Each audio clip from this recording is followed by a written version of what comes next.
अस्सलामु अलैकुम।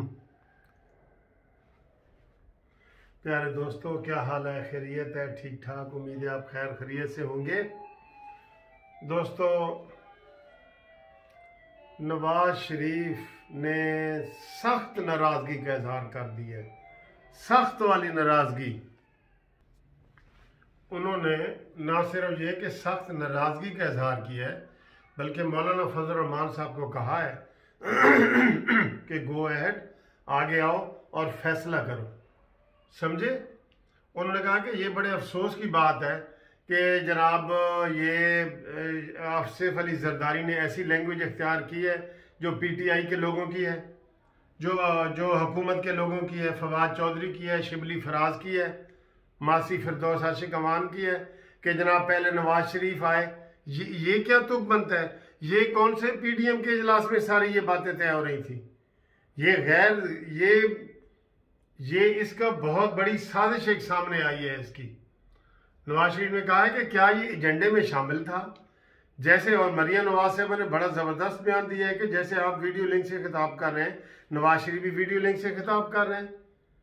आपका तो बिलावल भुट्टो भी नहीं आया, उसकी पहली निशानी तो ये है कि बिलावल भुट्टो साहब नहीं आए। इसलिए नवाज शरीफ साहब सख्त नाराज हुए और उन्होंने मौलाना साहब को इशारा दे दिया कि आप पीपल्स पार्टी के बगैर लॉन्ग मार्च करें, पीपल्स पार्टी के बगैर इस्तीफे मंजूर हैं हमें। ये नवाज शरीफ की आज की आपको ताज़ा तरीन खबर बता रहा हूँ, आज की।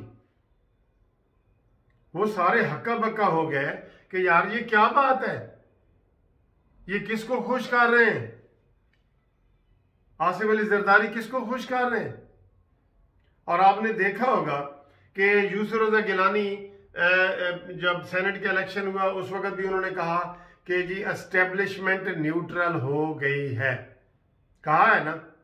फिर जब वो इलेक्शन हारे हैं फिर भी उन्होंने कहा है कि एस्टेब्लिशमेंट न्यूट्रल हो गई है।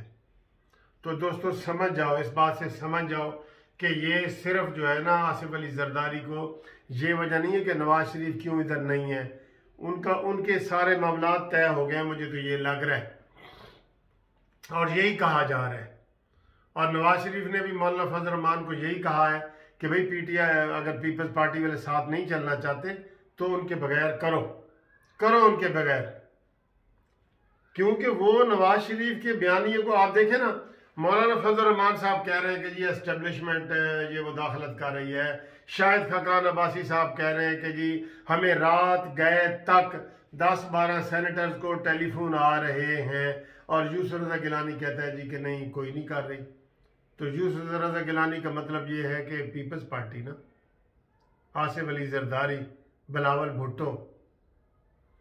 तो इन्होंने पहले भी, आपको पता है बिलावल भुट्टो ने जब वो उधर इंटरव्यू दिया था, ये किधर इलेक्शन थे गिलगित बल्तिस्तान में, तब भी उन्होंने कहा था कि इसी तरह के ख्यालात का इजहार उन्होंने किया था नवाज शरीफ के बारे में।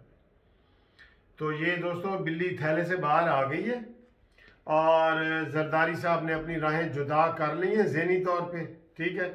तो अब जो हम ये मशवरे कर रहे थे कि जनाब चलें मिनिमम लेवल तक या जो है ना वो तावन करें, वो चीज़ भी निकल गई है।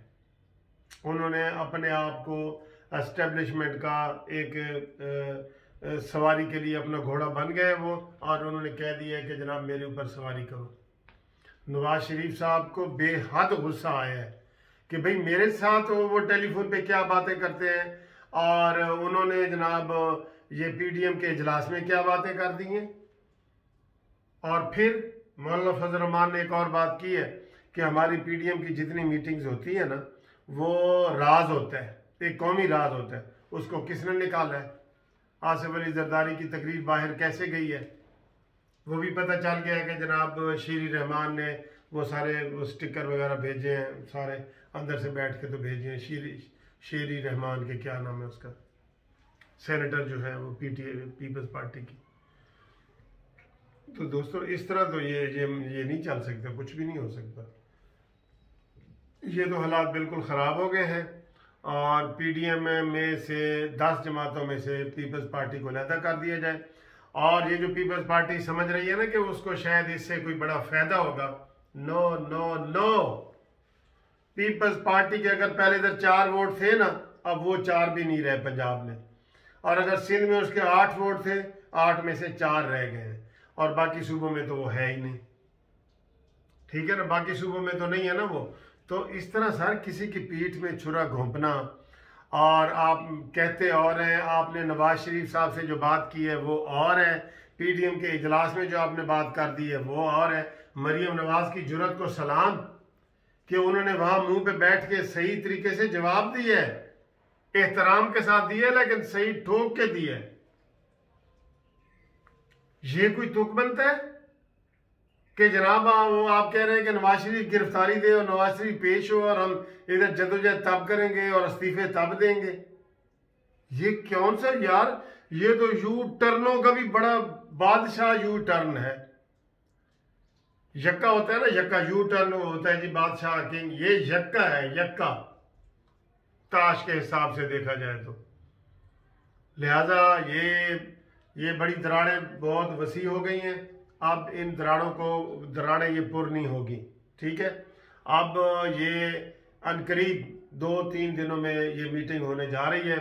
मरियम नवाज साहब का भी टेलीफोन पे मौलाना साहब से रब्ता है, नवाज शरीफ साहब का भी रब्ता है, और उन्होंने यही कहा है कि जी पहले 10 जमातें थी ना, अब 2 जमातें होंगी, तो इस्तीफे भी देंगे, लॉन्ग मार्च भी करेंगे और सारा कुछ करेंगे। पीपल्स पार्टी की अपनी मर्जी है, जिधर वो करे। आपको पता है नवाज शरीफ किस तरह तदब्बुर के साथ, हिकमत के साथ, ठंडे दिल के साथ बातें करते हैं, लेकिन जो बातें वो करते हैं होती 100% ठीक है उनकी बातें। वो उन्होंने एस्टेब्लिशमेंट के हवाले से जो बातें की हैं वो गलत है। अभी सेनेट के इलेक्शन में आपको बताया कि उनको जनाब किस तरह प्रेशराइज किया जा रहा है, किस तरह फोन किए जा रहे हैं। वो अब्दुल करीम साजिद साहब हैं, उन्होंने आके प्रेस कॉन्फ्रेंस की है कि मेरी जिंदगी को खतरा है, लेकिन मैं प्रेस कॉन्फ्रेंस कर रहा हूं कि हमें डराया धमकाया जा रहा है कि जनाब आपने वोट संजरानी को देने हैं। तो इससे ज्यादा और मुदाखलत क्या होती है? तो जबकि पीपल्स पार्टी कह रही है जी कोई मुदाखलत ही नहीं होती, कोई मुदाखलत हो ही नहीं रही, तो फिर इससे चीज़ें सारी वाज़ेह हो जाती हैं ना इससे। और फिर कल जो वाज़ेह तौर पे आसिफ अली जरदारी ने कह दिया है कि नवाज शरीफ पाकिस्तान में आए, गिरफ्तारी दे, हम जदोजहद करेंगे, हम जनाब ये करेंगे वो करेंगे। तो लिहाजा ये बात आज मैं आपको बता दूं, नवाज शरीफ ने अभी मौलाना साहब को फ़ोन पे कह दिया है कि खलास का मतलब फारिग है, पीपल्स पार्टी फारिग है, कोई ज़रूरत नहीं है उसकी।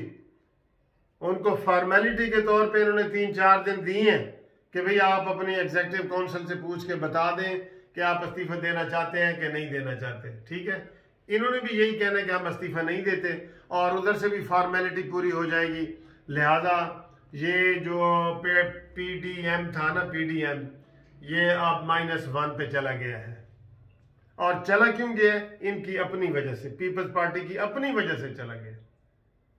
तो नवाज शरीफ का मौक़िफ़ बिल्कुल सही है। यहाँ पे जो बयानिया चलेगा वो नवाज शरीफ का चलेगा। नवाज शरीफ साहब ने काफ़ी अरसे के बाद सही स्टैंड लिया है, अवाम उसके साथ है, और इस वक्त इमरान खान को खुली छुट्टी देना अवाम के साथ ज़्यादती है। अवाम पिसी हुई अवाम के साथ ज़्यादती है, जुल्म है, और किसी सूरत भी इमरान खान को मज़ीद मौका ना दिया जाए। आज मौलाना फजल रहमान ने एक और बड़ी अच्छी बात की है कि जी हमने कहा है कि चले जी आप सिंध असम्बली बचाना चाहते हैं, हुकूमत बचाओ, कौमी असम्बली से इस्तीफे दे दो, उससे तो कोई फ़र्क नहीं ना पड़ता। उससे तो सीटें आपसे ज़्यादा हैं, नून लीग की डबल है आपसे, चले उस पर आ जाओ। तो उस पर भी वो नहीं मान रहे, तो फिर सारा वही गल है ना, मैं ना मानूँ, फिर जो मर्जी तुसी दलाइल देंदे रहो। कहते दलाइल उसने दिए, उसने कहा मैं ना मानूँ, उसने कहा यह गल है मैं ना मानूँ, तो फिर गल मुक गई ना सर जी, गल मुक गई है ना, गल मुक गई है बस। तो बस यही बात है, आप किसी बात से भी वो नहीं माने, ना कौमी असम्बली से ना कुछ। तो आज से समझ लिया जाए कि राहें जुदा हैं, फॉर्मेलिटी के तौर पे 3-4 दिन इंतज़ार करेंगे मरियम नवाज़ और मौलाना फजल रहमान साहब, बाकी वो फारिग हैं। तो थैंक यू दोस्तों, आप चैनल को सब्सक्राइब कर रहे हैं, करवा रहे हैं, लाइक कर रहे हैं, शेयर कर रहे हैं, आपको बहुत मेहरबानी। नवाज शरीफ का जो बयान यह है ना, वो ही जिंदाबाद है। ठीक।